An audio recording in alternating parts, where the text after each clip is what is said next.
I was 40 and completely falling apart. Anxiety, heart palpitations, night sweats, the works. But my blood work said everything was quote unquote normal. Here's what I wish I knew at the time. Your doctor's definition of normal is not the same as your body's definition of balanced. In today's two-part episode, I'm peeling back the curtain on why your labs can look normal even when your hormones are a complete dumpster fire. So, top off your mug, ditch the bra, and get comfy. And I'll be back to break it all down in less than 90 seconds. Welcome to Are You There, Midlife? It's me, Monica. Hi, I'm Monica Topetti, wife, mom, health coach, and hormone imbalance survivor. And I'm on a mission to help women in midlife balance hormones naturally without drugs, doctors, or divorce. Are you tired of dealing with heavy, painful periods that look like a crime scene? Are you sick of struggling with anxiety, fatigue, or brain fog that... What was I just saying? Are you frustrated doing all the things to lose weight but still packing on pounds faster than a real housewife changes Birkins? Girl, you are in the right place. Join me each week as I spill the tea on what to expect in perimenopause and beyond.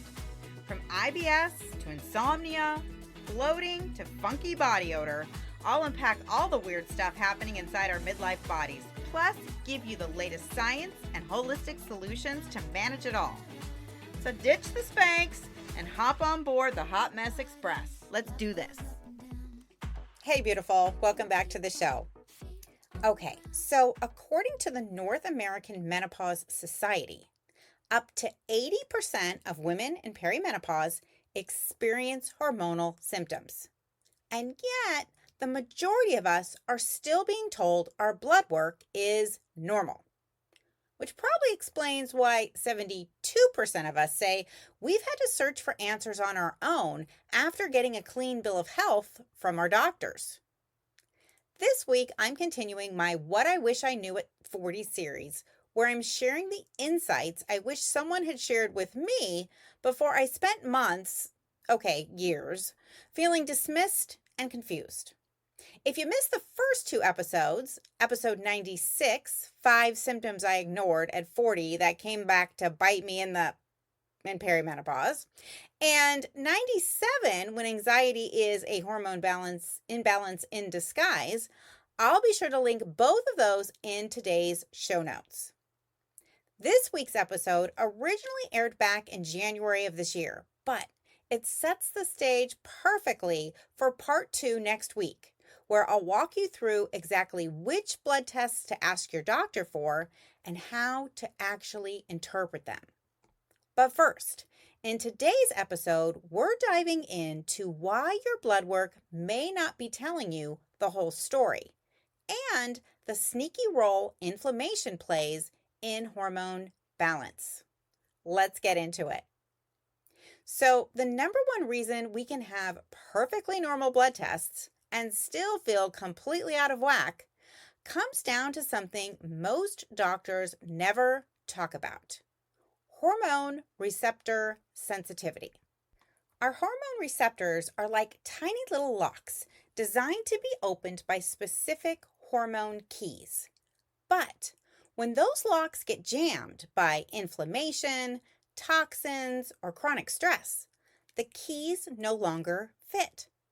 It's kind of like having a garage full of cars, but no way to start their engines. The hormones are there, but our body just can't use them.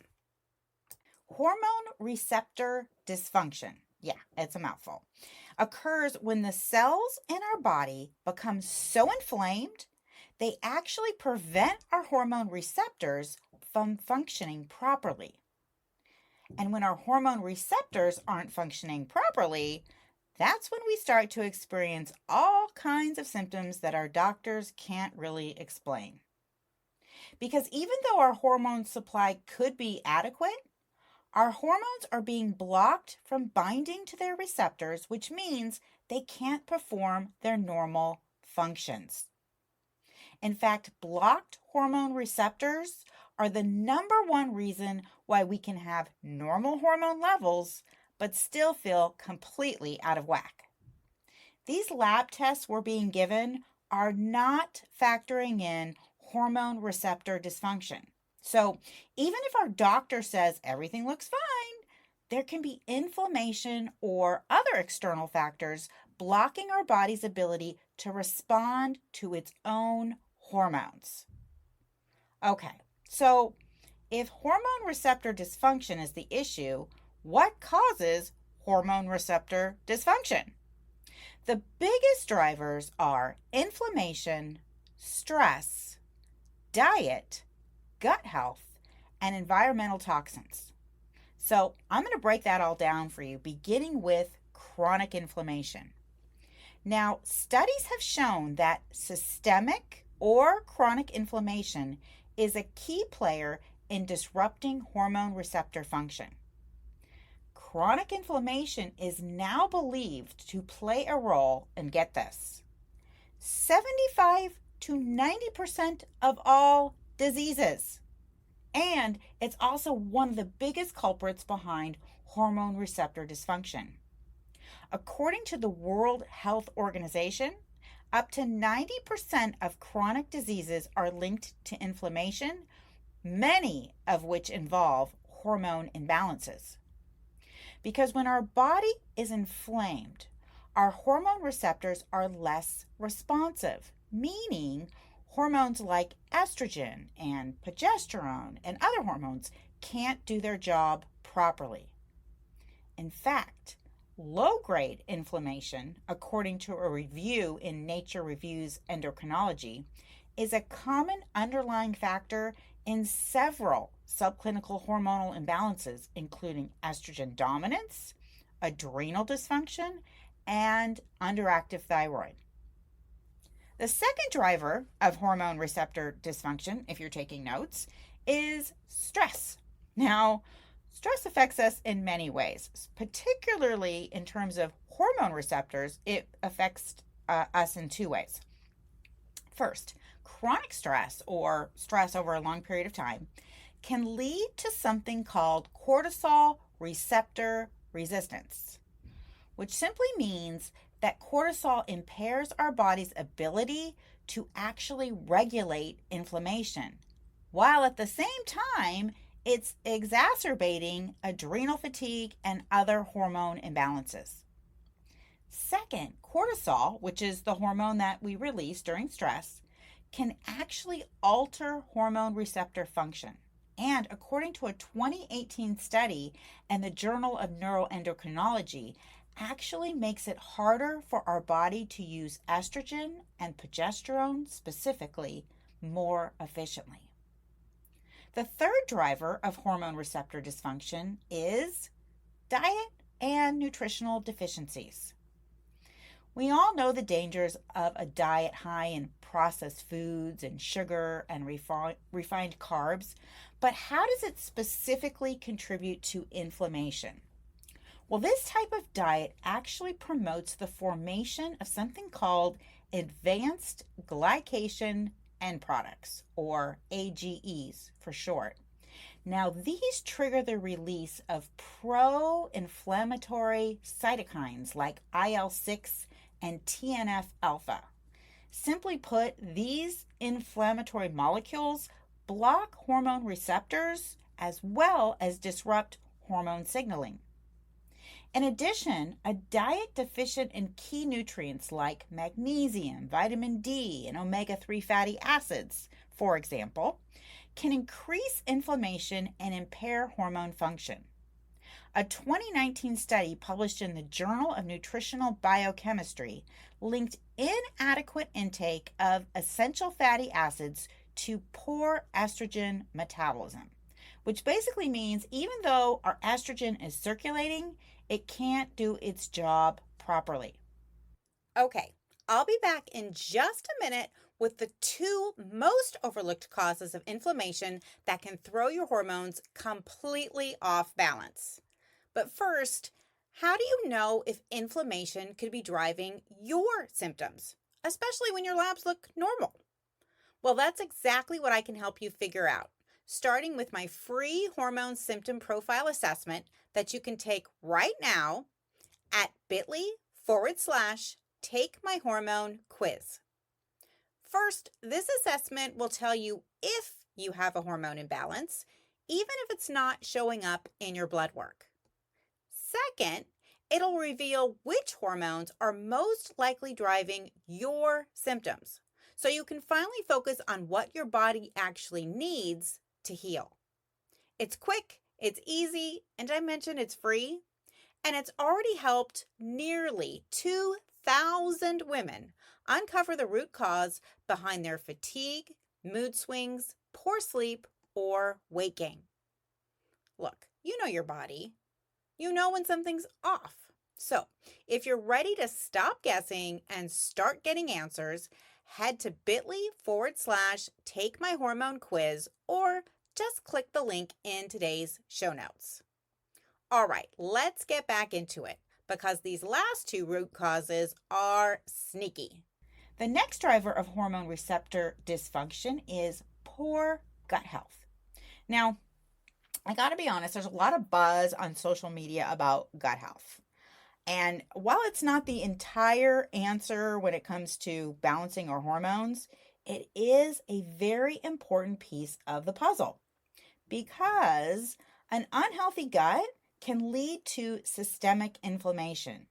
And that makes it harder for our body to metabolize and absorb the essential nutrients it needs to support our hormones. And that can lead to reduced hormone receptor activity. In fact, studies show that 65% of women with gut health issues experience hormonal symptoms like brain fog and mood swings, which are linked to estrogen receptor dysfunction. And the last driver of hormone receptor dysfunction is environmental toxins. Now, there are certain environmental toxins in our everyday products. Toxins like phytolates, BPA, and pesticides.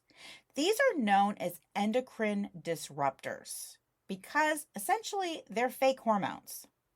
These chemicals are so good at pretending to be hormones, our bodies can't tell the difference between them and our actual hormones. So they wind up competing for space on our hormone receptors. As a result, repeated exposure to these toxins actually increases the risk of hormone receptor dysfunction and makes it harder for our body to respond to its natural hormones. Unfortunately, these chemicals appear like everywhere. From the plastic water bottles we drink out of, to the candles we burn, to the pots and pans we cook with, and even our cleaning supplies, cosmetics, and personal care products. Just to give you an idea of how common this is, according to a national report on human exposure to environmental chemicals by the CDC, 93% of Americans have detectable levels of BPA, a known endocrine disruptor that can block estrogen and thyroid hormone receptors in our bodies. 93%. If you're still skeptical as to whether hormone receptor dysfunction may be causing your hormonal symptoms, consider this. Fact: up to 40% of women with hypothyroidism who are on medication report persistent symptoms despite normal blood work. Fact: 35% of women in menopause report experiencing ongoing symptoms like hot flashes and brain fog despite normal hormone levels. And fact: up to 70% of postmenopausal women dealing with hot flashes and weight gain have estrogen receptor dysfunction caused by inflammation. The bottom line: just because your blood work looks normal doesn't mean everything's working the way it should. And if you're dealing with a hormone imbalance that isn't showing up in your labs, it could be a hormone receptor problem caused by inflammation. So if you're ready to find out what your normal labs might be missing, click the link in today's show notes and take my free hormone symptom profile assessment. Then join me back here next week when we take a deep dive into perimenopause blood work, what your doctor isn't testing, and the numbers you need to know. Until next week, sending you out into the world, wishing you health, happiness, and fewer hot flashes. Hey friend, can I call you friend? Because I already feel like we're friends in my head. Did this podcast teach you something, make you laugh, or feel less like an alien? If so, I would be so incredibly grateful if you could take just 60 seconds to rate, review, and subscribe. That is the number one way you can thank me and support the show. Until next week, stay cool and keep away from sharp objects.